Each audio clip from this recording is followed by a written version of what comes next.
मेरी माँ वो औरत नहीं, एक दुआ थी, एक ऐसी दुआ जो कभी मेरे लबों पर भी नहीं आई, लेकिन रब ने पहले ही कबूल कर ली थी। बचपन में अब्बा का साया हमसे छिन गया और माँ ने 2 वक्त की रोटी, अपनी इज्जत, अपना सुकून, सब कुछ कुर्बान करके हमें पढ़ाया, पाला, बड़ा किया। वो अपने हाथों में छाले डालती, सिलाई मशीन पर रात रात भर काम करती, ताकि हम कभी ये ना सोचें कि हम यतीम हैं।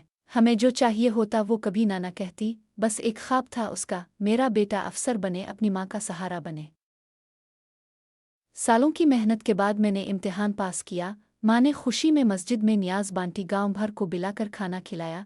मैं शहर चला गया, अच्छी नौकरी मिली, तनख्वाह भी अच्छी, और माँ गांव में अकेली रह गई। मैं हर महीने पैसे भेजता रहा, लेकिन एक दिन मैंने सोचा कि माँ को शहर बुला लूं। मैंने फ़ोन किया, उम्मी अब मेरे पास आ जाएं, अकेली रहकर किया करेंगी। माँ हंस पड़ी, बेटा जब तक तेरा घर बस न जाए मैं यही ठीक हूँ।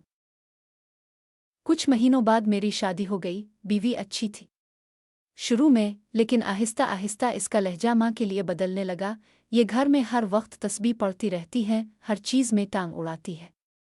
तुम्हारी माँ को अपने गांव वापस भेज दो, हमें आज़ादी से रहना है। मैं हर बार खामोश हो जाता। माँ ने एक दिन खुद कहा, बेटा अगर मेरी मौजूदगी से तुम्हारा घर टूटता है तो मैं खुद ही चली जाती हूँ। मैंने रोकने की कोशिश की, मगर दिल में एक सुकून सा भी था कि शायद बीवी खुश हो जाएगी। माँ गांव वापस चली गई। शुरू में मैं फ़ोन करता था, लेकिन फिर काम का बहाना बनाकर बातें कम हो गईं।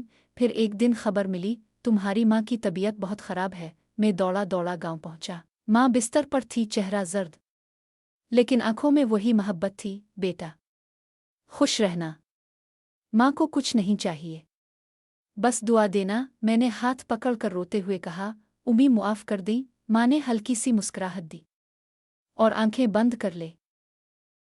दफन के बाद मैं घर वापस आया। माँ का कमरा, इसकी कुरान पाक, इसकी सिलाई मशीन, सब वैसे ही पड़े थे, लेकिन अब वो नहीं थी। इस दिन मुझे समझ आया, बीवी, नौकरी, शहर, सब कुछ मिल सकता है, लेकिन माँ का साया एक बार जाए तो कभी वापस नहीं आता।